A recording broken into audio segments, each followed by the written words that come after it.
So good evening. Welcome. Thank you for being with us tonight. Of course, I'm excited. Preeti, yay. To get started, can you tell us a little bit about yourself and kind of your life story as a writer? Where did you grow up? What stuff did you like when you were a kid? Do you always like reading and writing and pop culture stuff? Things like that. Yeah, sure. So I was actually, when I was little, I lived in West Virginia, and I lived there until I was about 13, and then I moved to Florida, and I spent basically my teenage years and college all in Florida. I was a huge reader. I remember very, very strongly having a conversation with my cousin around Christmas time when I was like 10 or 11. And he was like, "What do you want for Christmas?" And I was like, "The new Babysitters Club book, obviously. What else would I ask for?" And he's like, "You want a book for Christmas?" And I was like, "Yes, that is what I want." And that has been my life. I was always had a book on me. Any chance I could be reading, maybe places where I wasn't supposed to be reading, possibly, but always reading. And so, yeah, so being an author is great because I get to write about things I like Spider-Man and Star Wars. And part of that was because I was always that kid who was like, "I want to talk about stuff I like all the time. Who wants to talk to me about stuff we like Star Wars and Spider-Man?" And so when they needed somebody to write these books, they thought of me, and Disney kind of came and asked if I would be interested.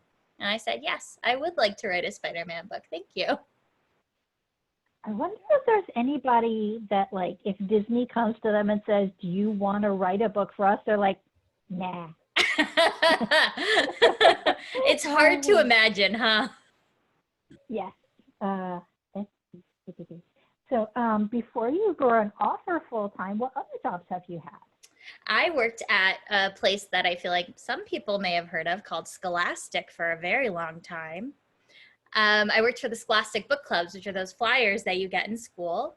Yeah, it was very, very cool. I got to choose the books that we sold in the flyers, actually. That was my job. So it was a really, really fun job because I read all the time and kind of tried to think of what the best books were that kids might want to buy every day. So it was really cool. And that's what I spent almost 11 years doing, kind of bouncing around publishing houses. I also worked at HarperCollins as a marketing person.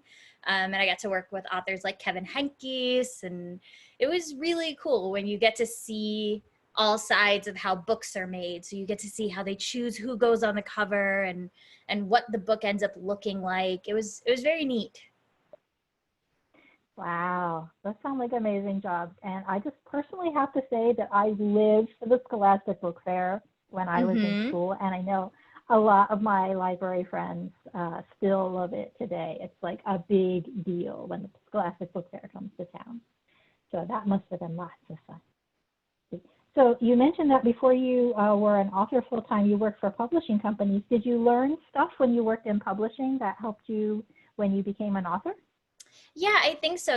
Things that we got to do when I worked in publishing was I literally got to go to schools and talk to kids about what they like and what they're interested in, which was a big thing because, sometimes when you're living in New York and working in publishing, it's easy to get very disconnected from the audience and from the actual children who are going to pick these books up and hopefully enjoy them. So it made me remember always to be very thoughtful about who the book was for. As much as like I have the book that I want to write, if I'm the only person who wants to read it, that's no fun. You want to be able to make sure that you are thinking of the people who are hopefully going to go borrow the book from their public or their school libraries. And so that was a big thing. And then also just getting to see how much people care.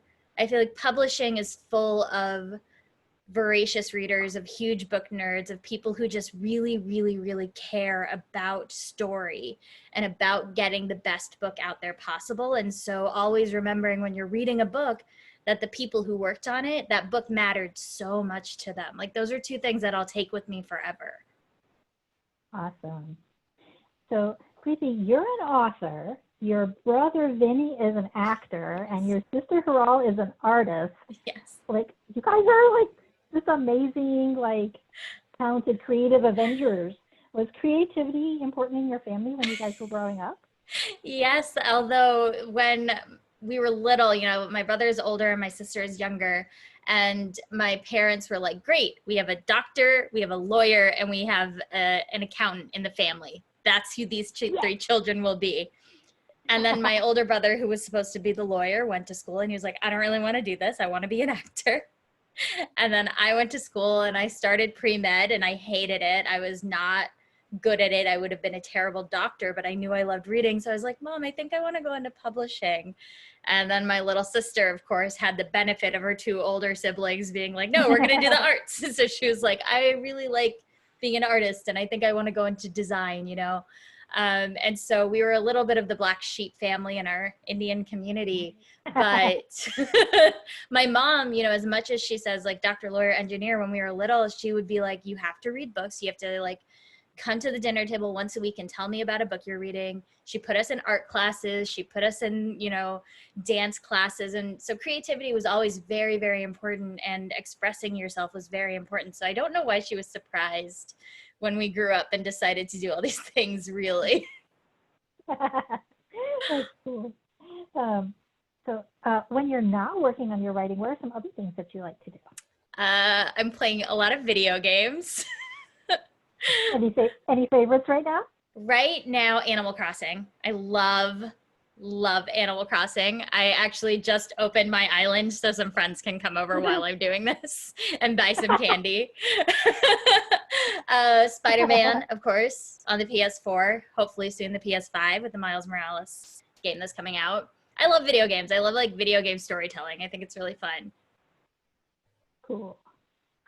So tell us a little bit about how you work as a writer. Like, what is your process for starting a book and working on a book? And like, what is a day in the life of Preeti Chhibber, professional author?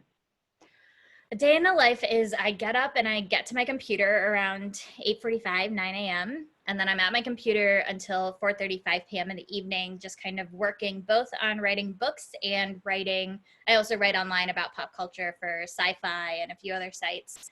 And so really kind of getting words down on the page. And each book differs greatly. If I'm working with an illustrator, as I have on some of my books, that involves a lot of research and a lot of like drawing things out and figuring out how a story might work and how a picture might look with what I've written. If it's just prose, I kind of just sit down and write and just like explode words onto the page and hope they sound good when I look at them the next day, and they might not, and that's okay, even though I'll feel bad about it. It's sort of that. It's just being a writer is so many different things because it depends on any given day what you're working on. When I was writing Spider-Man, the Peter and Ned's Ultimate Travel Journal, it was basically me looking up YouTube videos of the places that Spider-Man was going and trying to figure out what those places looked like in real life if I hadn't been before. So I was like literally like Googling Prague street food. What does this look like? Somebody show me your home video of you walking down the street in Prague so I can take some of that and put it in the book. So it's like a lot of like, pieces that you're putting together to hopefully come together into something. Cool. Are there any like special things you do when you're working hard and writing to help you like concentrate or stay motivated? I listen to a lot of film soundtracks. The How to Train Your Dragon soundtrack is very good for productivity. If you just put that on, like I can get so much work done while I'm listening to How to Train Your Dragon. I will also like try to get up and walk around every once in a while because it's very easy. Writers, we joke of like, we never see the sunlight, we never go outside, but like you have to get up and walk around and like walk away from your computer a few times a day, or you just kind of go bananas. So those are two things that are really, really important, I think. But yeah, the soundtracks help me focus. And of course, like chai, having a cup of chai in the morning, like grounds my day. Mm-hmm. Yeah, when I'm concentrating and working on writing and projects, I like to line up Reese's Pieces and eat one every time I finish a piece. Yep. To-do list. I like to check things off my to-do list. Very cool. So when you're writing a story, do you plan out like the plot and make like character sheets and plan how the story's going to go before you start writing, or do you like start writing and figure it out as you go? I am what they call a pantser. So I write by the seat of my pants. And oftentimes I've tried to outline. I try so hard because I desperately want to be one of those writers who's like, here's my outline, here are my 10 character sheets, here's my beat by beat story. I'm not that writer. It always goes left as soon as I try to do it. And so, no, I'm absolutely the person who sits down and just starts writing. And then sometimes you work with people who are like, no, but we actually really need to see an outline. We actually really need you to like sit down and figure out how this story is going to go. And so that's always a learning experience for me of like, okay, I have to figure this out now. So because you like figure it out as you go, do you end up doing a lot of revising? Do you like write something and then you get further and go, wait a minute, I have to go back and fix what I did before so that this all works? Yeah, sometimes you find, I mean, part of being a writer is like reading the same book over and over and over and over and over again, right? You work on the same book for years at a time. And so like right now I'm working on something that's in third person that I'm thinking about changing to first person. And that would mean rewriting the entire thing of like the 30,000 words or whatever it is that exists right now. So yes, it's a lot. I know. That's what my face looks like too when I think about it. I'm like, oh my God, no, I can't. Oh my goodness. Do you like revising, or do you hate revising, or do you feel kind of in the middle about it? I know It depends. some hate it. It depends. If it's my idea, I don't mind it. But if it's because of editorial notes I've gotten, I have to take like a day. So when an editor sends me notes, I often will like open it up and I'll read through everything and I'll feel like the worst writer in the world. And then 2 days later, I'm like, oh, actually, these notes are really good. They don't mean I'm a bad writer. They just mean that I have to fix some things. But those are less fun than when I've just decided that I want to change something.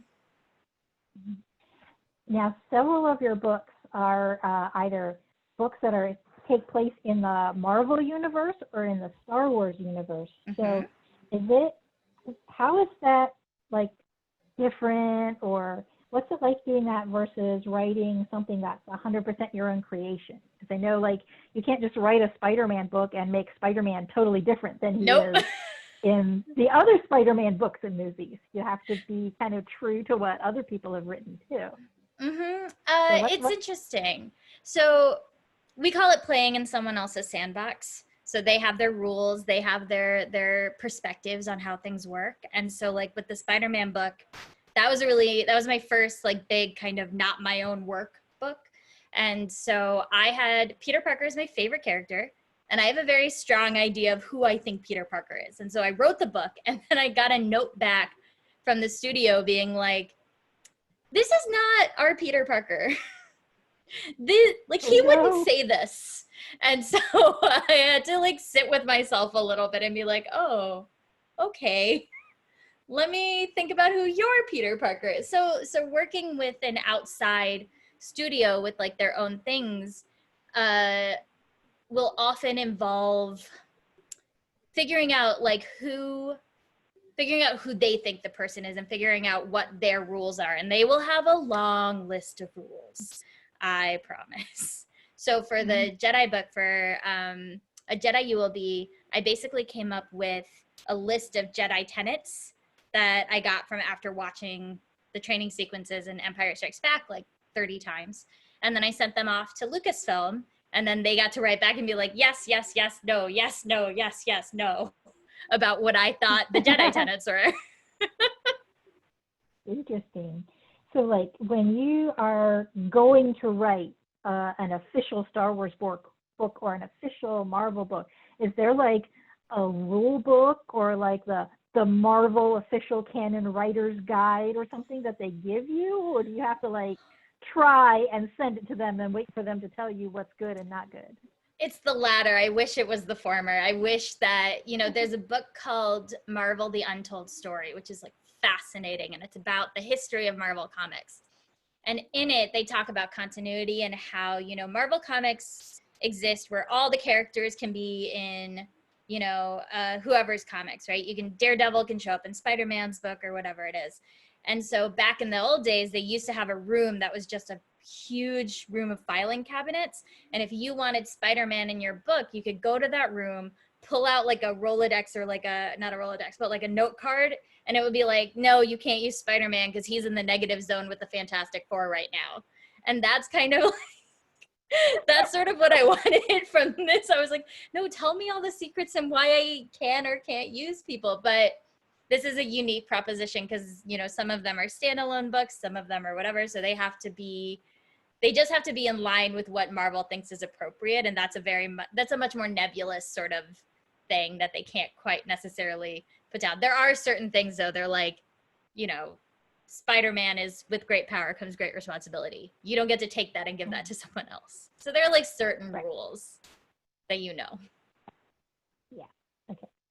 And like, you know, you couldn't make Spider-Man like turn evil or something without it would be like so because he's Spider-Man and he's good. They would fire me, I think, if I tried to make Spider-Man evil. All right, let's see. So I wanted to ask you some questions, especially about Peter and Ned's Ultimate Travel Journal. Mm-hmm. So this is the book that is a companion to the movie Spider-Man Far From Home. Yes. And it's a, so you wrote this book. Obviously, you had to write the book before the movie came out. I did. So did you get to like read the movie script before you wrote the book? Did they like send you a secret copy? No. They made me come to the Marvel offices in New York City, and they put me in a conference room. I wasn't allowed to have anything with me. No cell phone, no bag, no nothing. I sat in a conference room. They gave me a laptop, 4 pieces of paper, and a pen. And then I had 3 hours to read the script as many times as I could, to take as many notes as I could. Then they took my notes back. 4 pieces of paper. Then they took my notes back, read them, redacted anything I was not allowed to know, and sent them to me so I could only access them through a secure server. Oh my goodness. And it wasn't even the final script. It was like a version of the script. And then you had to write the whole book based on your notes that they had blacked out part of and what you could remember. What they don't know is that after I got out of the conference room, I went downstairs and sat in like a coffee shop and just typed out everything I could remember. So oh, sneaky. Oh, maybe we shouldn't post this video on our YouTube after all. They might find out. Okay. So we've already talked about that you love Marvel and you love Spider-Man. I do. And you're on social media and you're on podcasts and you love to talk about Marvel stuff. So you went like months or a year or however long it was knowing stuff about Spider-Man Far From Home before the movie came out. Was it hard to remember what you weren't allowed to talk about? It was hard to keep the so secret? difficult. So I read the version of the script that I read was in November 2018. They brought me in November 2018. I think I wrote the book in like 6 weeks. And then the movie didn't come out until July 2019. So I basically had 8-9 months, something like that, to just not be allowed to talk to my friends about Spider-Man. Anytime a trailer came out, anything, I couldn't say anything. I was like, no. It's so difficult. Did your friends and family know that you were working on this book and that you knew things? No, only a few of them did. Like my sister knew and some very, very close friends. But other than that, I wasn't allowed to tell anybody. So like if you were sitting with your sister and the Spider-Man trailer came on, would she look at you like? Yes. And you have to be like, shh. Keep it secret. I know nothing. So your book actually came out in June 2019, and the movie didn't open in theaters until July of that year. Mm-hmm. So you had to write a book that like the whole plot of your book matched up with the movie, but also didn't give away big spoilers for the movie at the same time. And it also, the book had to make sense even if you hadn't watched the movie. Yep. Because the book came first. Was that hard to do? They actually ended up cutting I had to do a really big rewrite. And I'm sorry if I'm spoiling anything from the movie, but MJ in the movie finds out that Peter is Spider-Man. She figures it out, and that's a huge thing that happens in the movie. But when I was finishing the book, they hadn't decided if they were going to let people know that or not. So I had to take out everything about that. I wasn't allowed to like include any stuff where MJ knew that Peter Parker was Spider-Man. And then they put it in the trailer. And I was so mad. I was like, you guys told everyone anyways. Why couldn't I just leave this in the book? Oh, I would have been so mad. I'm mad for you. Thank you. Okay. I want to talk about your newest book, A Jedi You Will Be. This was your first picture book. Mm-hmm. So what was it like working with an illustrator to do a picture book? How does that work? Did you write the book first? Or did you and the illustrator work together the whole time? Or what happened? So they came to me and were like, do you want to write a picture book about Yoda? And I said yes, but also it has to be about Luke because I love Luke Skywalker. And it was, they said, we want to do something for Empire Strikes Back because it's the 40th anniversary of Empire Strikes Back in 2020. And so that's kind of how it all came about. And so when I first started, I didn't know who was going to illustrate the book. I just was like, okay, I can write this. But what that meant was, writing a picture book, which is not easy. I think a lot of people think that it's an easy thing to do because they're so short and the text is so small and all of those things. But I literally had to cut out pieces of paper and lie them on the ground and paste my words in to see where the words went on what page. So I was like doing arts and crafts while writing this book. And that is with me just trying to picture what I think the illustrations should look like without knowing who is going to draw them. Eventually, my editor emailed me a sample from Mike Dees, who was eventually the editor of the book. And he drew this just the sweetest old man grandpa Yoda I have ever seen in my life. Honestly, and I stand by this as much as I love Baby Yoda. Old man grandpa Yoda, the way Mike Dees draws him, is cuter, I think. And so I was I was so nervous that he wasn't going to get it because they were like, we're thinking about this illustrator. He might be good for it. And I saw this and I was like, please let him have this. Like, I didn't really get a say. This is part of the someone else's sandbox. And I was like, but please, please, please, please, please, please let him get the job. And then he got it and he made these, I had notes of what I thought the pages should look like. So there might be a note of a new little creature goes here, and I think it looks a little bit like a quokka, which is like a small Australian rodent that looks like it's smiling all the time. And Mike took that note and then created these adorable tiny little creatures. So he just invented a world that I had loosely defined in my manuscript and just did such an incredible job. I want every spread that he created on my wall because I think they're so beautiful. That must have been really fun to see something that you wrote get sort of brought to life by such a talented artist. It was very cool. When they sent me the interiors back in April of this year, it was one of those experiences where you're like, this isn't real life. This is not really happening. This is a dream. Awesome. Cool. Okay, I want to pause and take an audience question. Nora wants to know, do you like Pokemon? I like Pokemon. I played Pokemon Go, which I enjoyed a lot. And I loved, oh, is that a kitten? Is that a cat? Oh, hi. And then I loved Detective Pikachu. I thought Detective Pikachu was so good. Yay. Yeah. Awesome. And Nora was showing us some artwork that she did. Nora, do you want to hold that up again? I don't know if I can see it. Really Let me see. small on my screen. Let me embiggen. What if I do gallery view? Oh, it's Baby Yoda! Baby Yoda, yay! So good! We haven't gotten to that part of the interview yet, you guys, but Preeti really loves Baby Yoda. So that where's my baby? I'll have to grab him. Okay, so back to the interview. Okay, so next I want to talk about Orientation, which is your book in the Avengers Assembly series. Mm-hmm. So in this book, Miles Morales and Kamala Khan and the other characters, they're in middle school, but in most of the other Marvel books and movies, they're actually older. They're high school age. How did you adapt the characters and their stories to make them middle school? Did you like have to alter the timeline in your mind, or was that hard to do, or how does that work?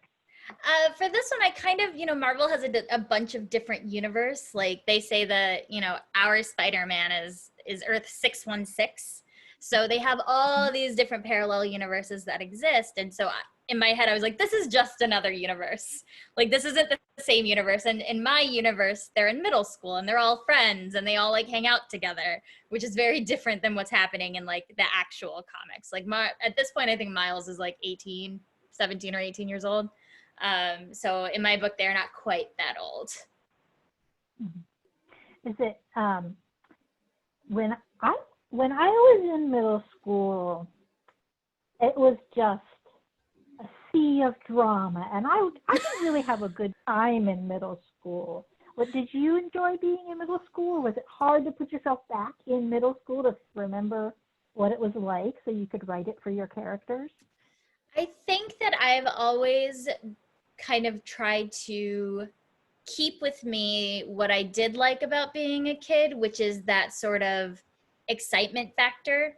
Like my friends like to say that I'm a walking exclamation point because all I want to do is like talk about stuff that makes me happy. And that was very similar to who I was as a kid. And so my middle school years, I moved in between 7th and 8th grade. So 7th grade was great. 6th grade was great. 8th grade was a little hard because I was a new kid in a school that was like the last year with all the kids had always been together. So for Avengers Assembly, I wanted to stay away from some of the more kind of meaner aspects of the way sometimes middle school can be, cliques and kind of being mean on that level. So instead, these kids have to deal with a clique, but it's an evil clique who's trying to steal Miss Marvel's genes, which is a little different. I haven't gotten to read it yet. I have it on hold, but I haven't gotten to read it. But that's okay. You can spoil it for me. It's been out a while. So this book is also illustrated. So was it similar to working with the illustrator for a picture book, or is it different because it's a chapter book that also has illustrations? It was a little different because this one is, for the picture book, what the illustrations are going to look like in terms of they're going to have pages of illustrations. This book has a lot of different things in it. Like sometimes there are video chats happening and sometimes it's text messages and sometimes it's Kamala's journal or it's like a comic strip within the book. So figuring out how to detail what each piece of the book looked like was something I had to do and do it well enough that my illustrator, James Lancet, who is in England, would be able to easily understand and not have to like ask a bunch of questions as we go back and forth. Because this is for books like this, when you work with Marvel or Star Wars or whatever it is, it's often like a very, very fast turnaround. So like all of these things I usually wrote very, very quickly. And so they don't have a lot of time for like in-depth edits or in-depth conversations. And so you want to make sure you're as clear as possible. So I had to learn how to write a comic book essentially while I was writing this book, which is very different than what I did for Peter and Ned's or what I did for A Jedi You Will Be. Cool. So Orientation is book 1 in a series. What's it like to work on a series? Do you like have an idea for like a whole story for the whole series before you start, or are you just like doing one book at a time? Or well, this was fun because I knew from the beginning it was going to be 2 books at least, and I knew that the books would be about different characters. So the first book is about Kamala Khan. It's about Ms. Marvel. It's kind of what Ms. Marvel would be going through, and so writing a story that was very much about her life. The next book, which I don't know if it's a secret, but I'm going to tell you anyways, because at this point, I'm like, it's gonna come out. It's about Squirrel Girl. So this is all about Doreen Green. And so I get to write a book that's all about what her life is like and what kind of problems she would face. So it's not necessarily one overarching story, even though the books do connect. It's more seeing what Miss Marvel's superhero life would look like and what Squirrel Girl's superhero life would look like. And try saying Squirrel Girl like 5 times fast. It is very difficult. So if you're writing about Squirrel, have you read the Unbeatable Squirrel Girl novel. Oh, Shannon That Hales. was yes, I couldn't for a second. I couldn't think of the author. I love that so much, by the way. So good. So, are you trying to be like true to that, or make your own spin? I'm trying to make my own a little or? bit. I think my Doreen is a little different than Shannon and Dean's Doreen. Cool. So, do you know how many books total are going to be in the series, or is that not decided? I'm not allowed to say. That's a secret. That's a secret I can't give away yet. Okay. And are you going to write the whole series, or are there other authors that are working on it too, or is that a secret? I don't know. Okay. All right. Well, let me ask you about two other books. A Thousand Beginnings and Endings and Star Wars, The Clone Wars, Stories of Light and Dark. They're both anthologies, which for our audience members, an anthology is a big book that has lots of short stories in it that are all related somehow. So A Thousand Beginnings and Endings was stories based on fairy tales and mythology. And Star Wars, The Clone Wars, Stories of Light and Dark are all short stories based on Star Wars. But each story in the books is written by different authors. What was it like working on an anthology with people like Ellen O and Tom Engelbarger and all these, really awesome, famous authors? Was that amazing? Did you actually get to meet them, or? Ellen I know very well, actually, because we worked together on the We Need Diverse Books initiative that Scholastic put together. And so Ellen is actually the reason I'm an author, honestly, because I know first of all, Ellen O is an amazing author. She's an amazing person. She's just, look her up and read everything she's ever written. She's incredible.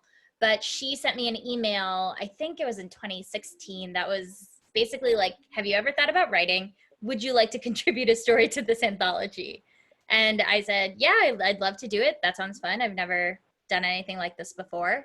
And then I realized how much I loved it and how much I enjoyed doing it. And she's absolutely the reason I was able to start writing actual books, is because she took a chance and let me contribute a story to A Thousand Beginnings and Endings, which is all about Asian mythology, which is what's so exciting about it, because I got to tell a story that was an experience I had. I wrote about a Hindu festival called Navratri, where we, once or twice a year in the spring and in the fall, like, go dancing to celebrate the defeat of evil by good. And so I got to write that story for this book, which was really fun.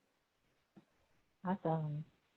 So, well, you kind of already answered this, but had you already written or had ideas for Girls Who Twirl and Other Dangers or Hostage Crisis before you started working on those anthologies, or did you write them specifically for those books? Girls Who Twirl was specifically for A Thousand Beginnings and Endings, although when Ellen emailed me, I absolutely misread her prompt and wrote a summary for a story that I did not end up writing because it wasn't the right book for it, and had to redo my prompt because I was so excited about being asked. I just read the prompt really fast and wrote a summary for a story, and she was like, "This is a great summary, but this is not what we want you to be writing." But I just knew for A Thousand Beginnings and Endings, I wanted to write about my favorite holiday, because it's, when people think about Hinduism in America, it's often Diwali is the thing they might have heard of, but they don't often know about all these other really fun, amazing celebrations we have. And then Hostage Crisis for Star Wars The Clone Wars, which is a very different experience, because that started with them asking who I wanted to write. And I said Anakin Skywalker, and I beat all the other authors, because I know other authors wanted to write Anakin Skywalker, but I emailed back first. So I got to write Anakin. Wow. And then they asked me what story I might want to write. And I love the romance between Anakin and Padme. I find it very sad and very tragic and very beautiful. And so I wanted to write about Anakin and Padme, and that's why I picked Hostage Crisis. Cool. So most of your books so far are collaborations, either with illustrators or with other authors in an anthology. Is there somebody out there, another author or artist, somebody that you would really love to work with someday? Oh, I mean, I love this is hard because I love like Megan Welland Turner, right? Megan Welland Turner, whose final book in the Thief series just came out a couple weeks ago, is I think one of the most incredible writers and one of the most incredible like just creators who exist, and she's so smart. And so or like Holly Black with The Cruel Prince. Like I love the Cruel Prince series. But these are people that I'm like, you guys are so good. Can I just add some jokes to your books? But you're really good too. I'm a professional librarian, so I know good, and your books are good. So, okay, who is your favorite Star Wars character, and what do you love about them? I love Luke Skywalker. I love Luke Skywalker so much because I think Luke represents the best of the movies and the best of like who you can be. Like he's this person who of course is the chosen one and of course has this great lineage, but he has to grow into that. And Luke is really a coming of age story. And I think that's why I like him so much. But also Ahsoka Tano, who I think is the most underserved character of Star Wars. Ahsoka Tano can do no wrong in my eyes. If you have not read E.K. Johnston's Ahsoka book, it's incredible. It's such a beautiful portrait of this like strong, capable female character of which we don't have enough. And so those are my two like favorite Star Wars characters. And of course, Baby Yoda. Like it's Baby Yoda. I love Baby Yoda. I know. I feel like I'm going to knock everything over. Hold on. Because he's sitting like, well, here's one. Here's one little Baby Yoda. Hi, Baby Yoda. But I have like, he's like just out of reach. Oh, that's okay. Okay, so same question, but Marvel. Who's your favorite Marvel character, and what do you love about them? Guess who it is, because it's Peter Parker. I knew that. What? I think what I like so much about him is he's so flawed. He makes terrible decisions. He always like he misspeaks, he makes mistakes, and yet he still tries so hard to be good and do right. And I think that's something we can all relate to, of like never being the perfect person, and always, Peter is always broke. He's always like making his friends mad. He's always fighting. He has all these issues going on in his life that are not about being a superhero. It's just about being a person. And he's just also happens to be Spider-Man. So I think he's just really relatable. And, I absolutely can relate to a character who continually tries so hard to be good, but just messes up. I hurt him too. I know.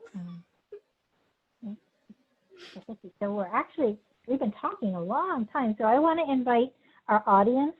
If any of you guys have a question that you want to ask Preeti, you can type it in the chat and I'll read it to her. Or if you want to click your raise hand button, we can unmute you and you can ask your question. So if you guys think about any questions you want to ask, I'll keep asking my questions unless we have some from you. Oh, Joseph has raised his hand. Joseph, I'm going to ask you to unmute so you can ask your question.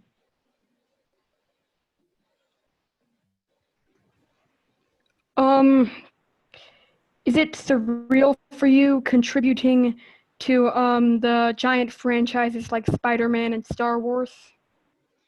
It is. It's very surreal when you think about the people who have come before you and who have gotten to tell these stories. And, when I was writing the short story for Clone Wars, I remember getting an email back from my editor saying, okay, this sounds good, but we have to run it by Dave. Who she meant was Dave Filoni, who created Star Wars: The Clone Wars. That was my face. That was the exact face I made when that email came in. So yeah, it's very, very surreal and strange to be thinking about who is going to be reading this and hoping that they are impressed by it and that they like it as much as you do. Thanks for your question, Joseph. Isha has her hand up. Isha, you can unmute if you want to ask your question. Hi, Am. So my question is, as someone who's rather young and trying to be an aspiring author, what as criteria do you think is required to try and work for companies to write things? What do you think needs to be on like a resume or such sorts to try and really get your name out there and become someone who could be in the writing community as a professional? I think if you want to be a writer, the number one thing obviously to do is to write.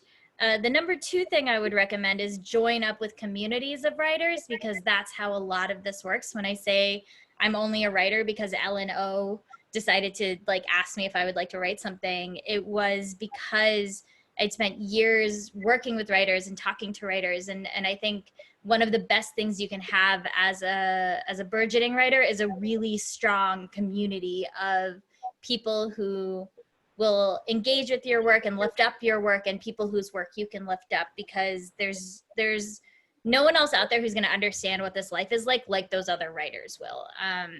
In terms of resume stuff, you know, there are so many opportunities available for young writers in terms of grants or newsletter publications or short story competitions, things like that. It can't hurt to participate in those, even if you don't necessarily win. It's just a really great exercise, so you can kind of learn how feedback works and how reviews work.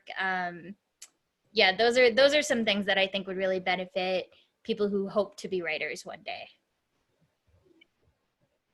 And somebody in the chat asked, how old were you when you first got into Star Wars, and how did you get into Star Wars? So I come from a big family of nerds.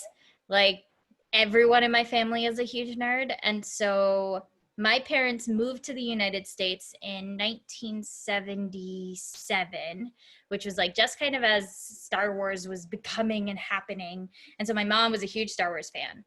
And that means that I actually don't remember the first time I saw Star Wars. It's just kind of always been in my life. I have a very, very early memory of when I was maybe 3 or 4 years old, sitting on the floor and watching Ewoks. Like, that is my very earliest memory of Star Wars, but it's just always been there, and I've just always loved it. I feel like my mom could just put it on and we would just be happy watching it. I wish I could remember, you know, those great moments of like learning who Darth Vader is to Luke and all these like amazing pieces that come out, but it's just something that's always, it's like a comforting sort of like safety blanket. It's just always been there. Does anybody else have a question for Preeti? I've got another one. I got 3 pages. I know, I'm ready. but we can't stay up until midnight, so I'll stop soon. Did you go to the library a lot when you were a kid? And what about now? Do you go to the library a lot now that you're a grown up? I did go to the library a lot when I was a kid. When I was in 7th grade, I think I was the person who took the books out the most frequently.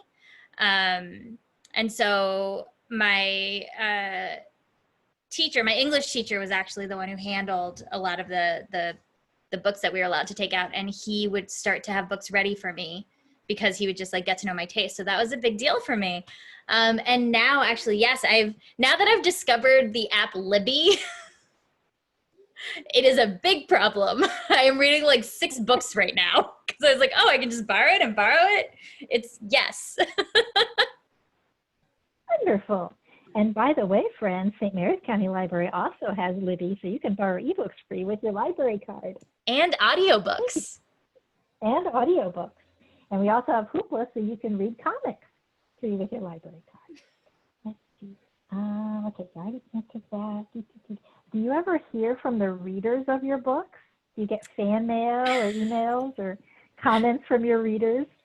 I love it. My favorite, I don't think there's anything better in the world than being excited about a book.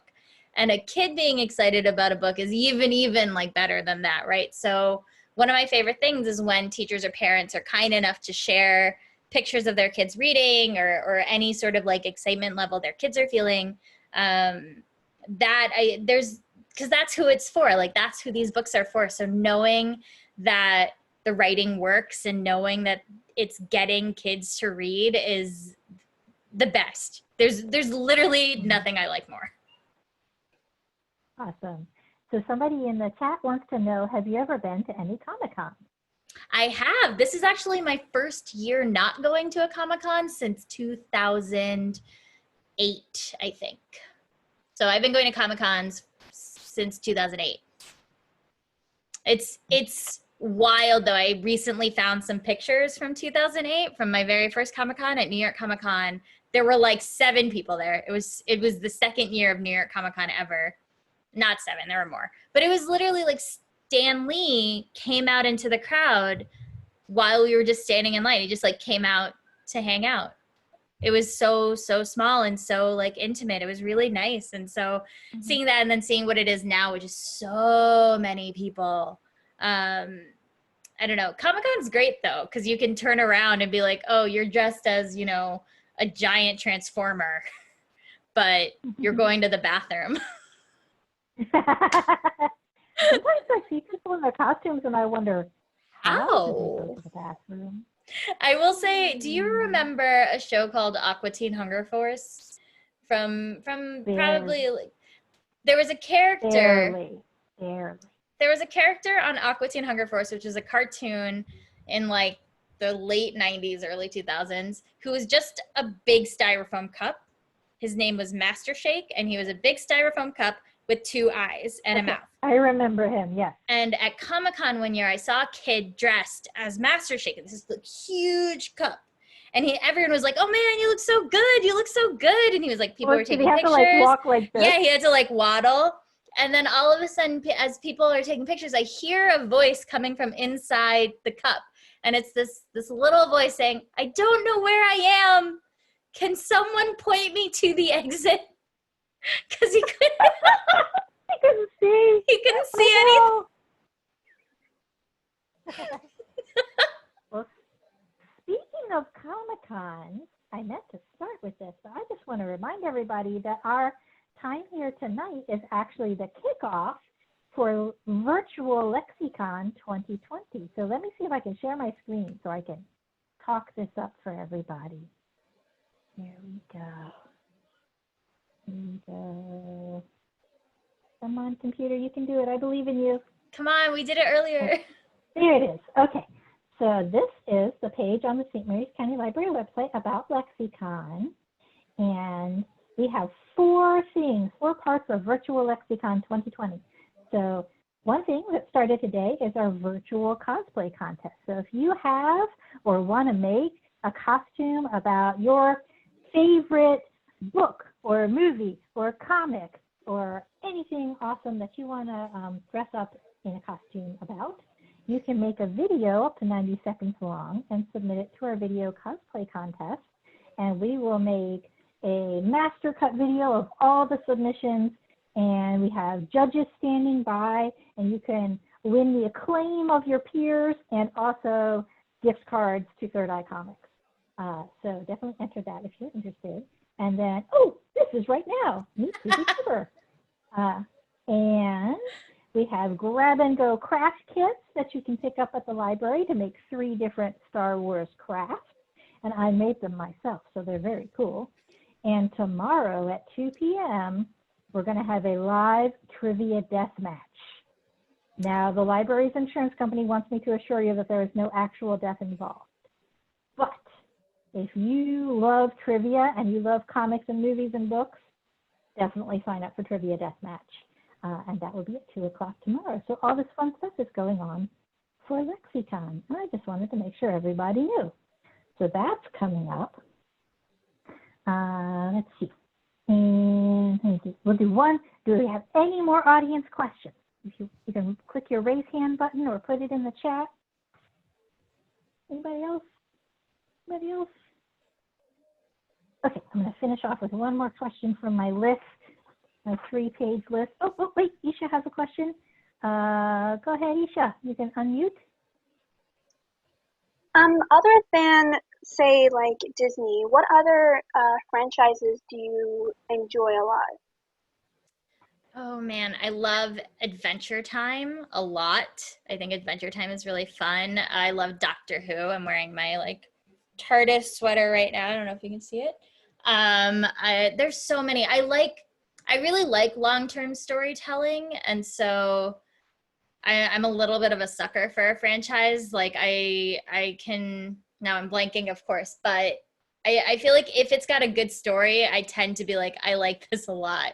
It's not a franchise, but there are a lot of book series I like. So in a couple months, hopefully there will be a television show starting called Wheel of Time, which is actually based on a book series that I've been reading since I was like 15 years old. And it is, I think, 14 books long. It is like epic American fantasy. So I love like long book series that I can live in for months at a time. Like that is one of my favorite things. Me too. Somebody in the chat wants to know, what was your first game console? Oh, Do you gosh. remember? I'm Mine was trying the to. Intellivision. That was in like 1983. We would have had a Nintendo. We would have had the original Nintendo Entertainment System would have been the first one. And then a Sega Genesis, and then a Nintendo 64. Awesome. Okay. So we're going to wrap it up with one last question. Miny, Mo. How do I pick? There are a lot of good questions. Yes. If you could have any author or storyteller from any time in history or the present day become your writing mentor, who would you want? That's so hard. Okay. I'll give you a different question. Well, no, I would say, wait, Octavia Butler. Octavia Butler. Ah, why? I just think she had I wish I had gotten ready for this, but there's a quote, her bio in the like probably 80 something edition of the Xenogenesis series is one that really spoke to me when I was a kid, because it is about remembering who you are and getting the words out and never allowing the world to make you feel as though you're less in so many words, I think. And I think she was such an incredible writer who cared so deeply about the words she was putting into the world and understood the importance of her voice. And so that is something that I would like to take with me for a long time. Oh, that's wonderful. Well, if I ever meet her, I'll tell her to give you a call. But I don't know if I'll get to. She passed away. She passed away. Oh no! Passed away a long time ago. But she's still incredible. So like this was anyone at any point in history. Maybe I'll meet her in an alternate universe. Oh, now I'm embarrassed. In a different Marvel universe, you can. Yes. Okay. Let's see. Okay, so that was the last question, but I have one more. Okay. This one's going to be really, really hard. Oh no. Prepare yourself. I'm not ready. Okay. So you have a writing assistant that lives with you, and he's white and he's fluffy, and his name is Darcy, and he's the bestest good dog. Okay. Yes. So just needed to establish that knowledge for the audience. He is the bestest good dog. Okay, so picture this scenario. Okay. Darcy the bestest good dog, and Baby Yoda, and Peter Parker are all in mortal peril. They're all in mortal peril, imminent doom. Who would you rescue first? Okay, here's the thing. I would rescue Darcy because you know the Mandalorian is going to show up and handle Baby Yoda. Like, man, Jin Darin's got it. And Peter is Spider-Man. There are 8 million other spider people who can save him. So I'm going to go with Darcy because Darcy needs me more than the other two.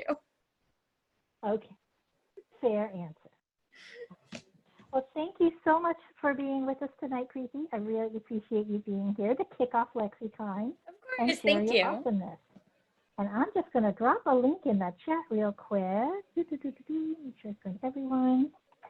If you, my audience friends, have not gotten to read Preeti's amazing books, we have all of them at St. Mary's County Library, and that is a link to them, or you can just go to the catalog and search on her name later, and you can pick them up by curbside pickup or come in the library and get them. And I hope that you will, because they're all awesome books. Well, I haven't gotten to read all of them yet, but the ones that I have read are awesome. And I anticipate that the rest are also equally awesome. So, all right. Well, thank you, everybody, and Thank you your for questions, coming. and thank you for being here, and make sure to sign up for the rest of LexiCon too. Bye, everybody. Bye. Good night.